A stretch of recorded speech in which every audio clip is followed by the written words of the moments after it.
Hey friends, hope you're doing well. Welcome back to the UFD Tech channel. It's been a while since we've actually released a video that's probably going to get pushed out to most of our subscribers. Because in case you didn't know, we actually separated hot news from the main UFD Tech channel. It's now its own dedicated thing that we're doing separately from UFD Tech. And UFD Tech is going to be more focused on just hardware content and all of that stuff instead of the news and all of that. So if you want to subscribe to hot news, stay up to date on that, you can. But then to all of you who have noted a lull in videos here, just know that it's actually been because we're working out a whole new production setup behind the scenes. We've got a new editor. We have a whole bunch of like moving parts that we're trying to incorporate. Hot news has just been something easy to keep going while we're trying to figure out how to move into the next generation of what UFD Tech is going to be. So pardon our dust from the transition period. We really appreciate everybody who stuck around with us, and we promise that the next era of UFD Tech is going to be bigger and better than it was before. So let's talk about today's video, which is slightly news related, but more of a discussion piece, and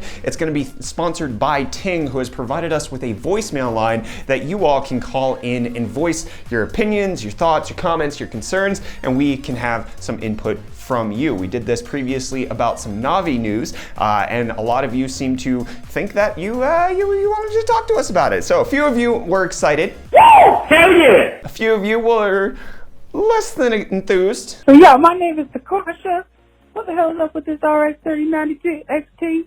How is that gonna be $500? And apparently I owe somebody money. Where's my money, man? You better give me my freaking money. I will end you. I will curse your children and make sure that they have nothing left to live for except for delicious food, okay? Hi, Mom.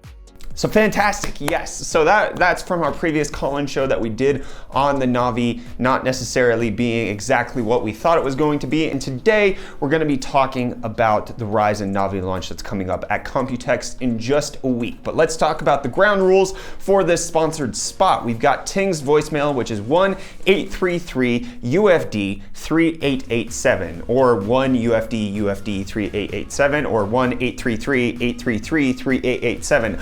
Either way, you're going to call into that. It's going to just be a straight to voicemail setup. You're going to leave your thoughts about everything that we talk about in today's video. Thanks to Ting sponsoring it. And in case you're in the United States and you want to be part of the mobile phone carrier that does things a little bit differently, you can go to ufd.ting.com and save $25 off your first bill when you sign up for them, because you only pay for what you use, and the average Ting bill is less than that $25. So it's basically like signing up for free. Either way, ufd.ting.com, or call into the show at 1-833-833-3887. And let's talk about what I'm expecting from Computex this year with AMD, with Ryzen 3000, and with Navi, basically. Just giving you my thoughts of all of the conglomeration of leaks that we've seen so far. Because there's been a lot of news coming out, there's dribs and drabs and bits and pieces coming out every few days, a new leak here, a new rumor there, and I kind of want to put it all together and give you my expectation of what we're going to see. And that is essentially, at Computex, what we're going to have is the launch of the X570 motherboards. So those will be available for purchase soon after Computex ends. I expect that I'll probably have a couple of review samples hit the office before we even land coming back from Taipei. However, I do think, and this is kind of based on all of the analysis we're seeing, that Navi and Ryzen 3000 will not be ready at the time of Computex. They will not be for sale shortly after the launch. Now this goes back to a rumor that happened way back when. I don't need, like towards the beginning of this year.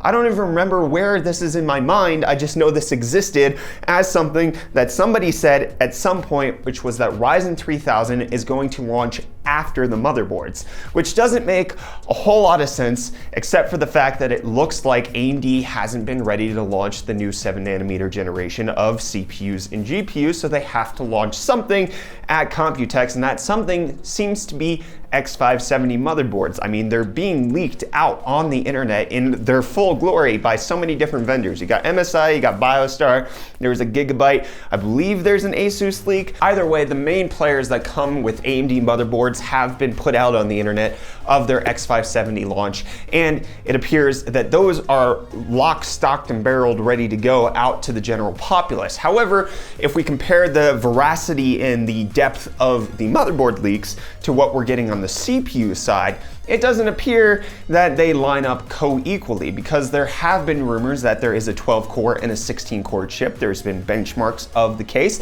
Jim from Adore TV has said in a tweet that it's the 12 and 16 core that are going around to OEM vendors.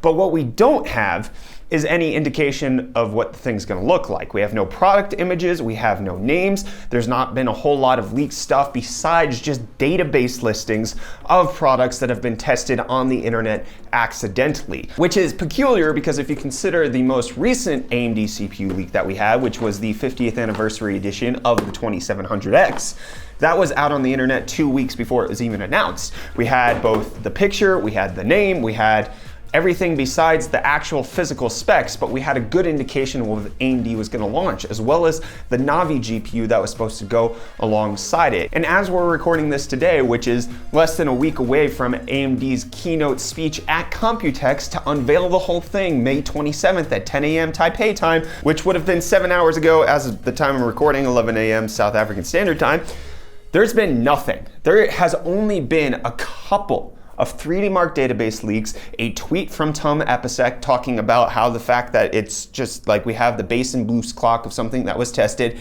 There's no product images, there's nothing ready, and AMD themselves in several conference calls with their shareholders has said that these things are only coming out in Q3. So what I'm preparing myself for, and I want everybody else who watches this channel to kind of prepare themselves for, is that we're not going to get a hard launch of Ryzen 3000 at Computex. Instead, what I'm anticipating is kind of what we got at Computex last year when it came to the second generation of Threadripper, which was a couple demonstrations on stage and a to be determined launch date, which will likely be in July, August, or September, since that's Q3 of this year. Because in case you don't remember, what happened with AMD was they had their keynote after Intel. Intel unveiled their 28 core at 5 gigahertz, which was running on a chiller, and then AMD came out with their 28 core on stage with Threadripper 2, which was the 2970X. But then they were like, ha ha ha, wait, one more. We got the 2990WX, which is 32 cores. It was anticipated that AMD only announced that in response to Intel unveiling their 28 core, but AMD just kind of showed off saying, hey, we have the technology. It's not quite ready right now. But that seems to be where we are with the third generation of Ryzen, that there's not going to be an actual hard launch at Computex, just the X570 boards, which you can use with your current 2000 gen CPUs, but I think most people who are going to be picking those up are going to wait until the hard launch of the CPUs as well. But in case you want the new features of X570, whichever one of those going to be, to anybody who's on second gen Ryzen, I'm not sure. You can't use PCI Express 4.0. Better RAM support maybe?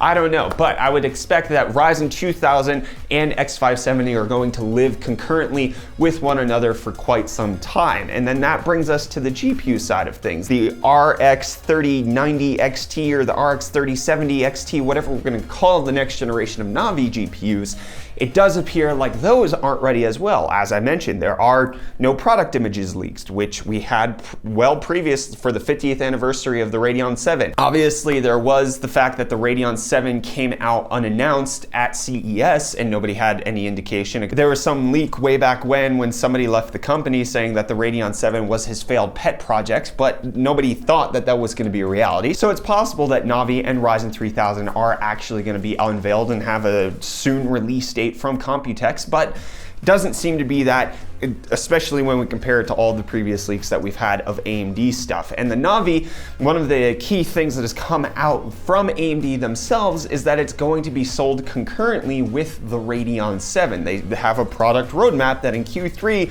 Radeon 7 and Navi are supposed to be selling by themselves. So the $700 flagship that AMD has out on the market, which competes with an RTX 2080, this is probably going to be the top of the line GPU from AMD for the rest of the year. So we shouldn't get anything higher than RTX 2080 level performance. But then that leaves AMD in a really weird place when it comes to the launch of Navi. If they're going to be selling the Radeon 7 alongside it, then Navi has to be in a completely different class and then also not undercut the value of the Radeon 7 enough enough that it makes no sense to buy. So AMD has to balance these two things selling side by side, which means if they're gonna give us RTX 2070 level performance for $300, why would you buy a $700 card that barely gets you that much more performance? You really wouldn't. And then why would they have Crossfire on a card like that where you could buy two, it's cheaper than the Radeon 7, but then it would perform better than the Radeon 7 in games that support it? Well, you wouldn't. So that leads me to believe that there's a couple of conclusions that we can come to. One, we're only going to get the low end of Navi. That's like the RX 580 level replacement, and it's just gonna be the RX 580 for $120 and then not require a power connector, which was the Adore TV leak. Or secondly, the pricing that we've gotten on Navi GPUs is just too good to be true, and it will be more expensive than we're anticipating, and then AMD's GPU division will not be as exciting as what we're expecting. And that there will be no replacement for the RTX 2080 Ti coming from AMD this year, potentially next year, but it doesn't look like Navi is ready for that. So it does seem that Ryzen 3000 and Navi just aren't going to be ready at Computex if the rumors and like the wheel of giant news that comes out before launch is any indication. About a week out is when we have a ton of details about the launches, and right now the only thing that we have is motherboard stuff. It does appear that we are going to be getting a 12 and 16 core AIM-4 chip that will come in a package that's this big, but it doesn't appear that it's going to be sometime this month, or no, not this month, next month, because yeah, wow, okay, it's not June yet. So Ryzen 3000 does seem to be a particularly good upgrade. We don't have any indication of clock speed, and that might be one of the reasons why AMD isn't going to be hard launching at Computex, is just because the engineering samples aren't bringing out the type of clock speeds that they need. Or it could be that they're trying to release closer to Intel's next launch of Comet Lake, which we're expecting that to be a 10 core 14 nanometer CPU. So AMD wants to kind of pull mindshare away from them, and we're expecting that to happen at some point. I'm not quite sure what the reason is, but it does seem like there is a slight delay in the occurrence of Ryzen 3000. But in case you wanted a 16 core CPU on an X570 motherboard, that still seems to be a legitimate part of the leak. The timing, however, seems to be a little bit askew, and you can buy an X570 motherboard for whatever current Ryzen CPU you're sitting on. But the whole point of today's video is to do a call-in show. So we want to hear from you. Make sure to use the phone number that's in the description, 1-833-833-3887, and call in. Again, big thanks to Ting for sponsoring the phone number for us to be able to do this and making sure that I don't put my personal number out on the internet. Anyways, so call in, let us know your thoughts about Ryzen 3000. Do you think AMD is just hiding things and they're actually preventing leaks in a way that they haven't been able to do recently? And so we're gonna be surprised when it comes to Computex. Do you think Navi is gonna be ready? Do you think Ryzen 3000 is gonna be ready? What do you think of the X570 motherboards? Hold on, where's B550? There's also that. So I want to hear from you. Call in, leave us your thoughts on the voicemail line, 1-833-833-3887. And be sure to discuss it with us just like you did your Navi thoughts, and we appreciate everybody who called in, except for that one dude who rickrolled us. Not cool, bruh. So that's the best that I can do to compile all of the Ryzen 3000 and Navi information that's out on the internet. What I can kind of glean from that information, obviously I can be wrong. AMD can't surprise us, and so we'll just have to wait a week and see. But these are my thoughts, and I wanted to bring them to you today, and I want you to share your thoughts with me. And again, big thanks to Ting, ufd.ting.com, to save $25 off your next phone bill with them. Anyways, I'm Brett with the UFD Tech Channel. Thank you so much for watching. Thank you so much for subscribing to Hot News and supporting that channel over there. And as I mentioned, the content on this channel is being refined and molded in such a way that we can really take it to the next level. And so, yes, thank you for your support. It has meant a lot to us. And we'll see you at Computex in just a week. And we'll be streaming AMD's announcement, so be sure to stay awake for that, because it's happening at 10 a.m. Taiwan time, which I believe is 10 p.m. America, and then it would be 4 a.m. in South Africa. So yeah, stay awake from that. Watch us. I'm Brett. Love you too.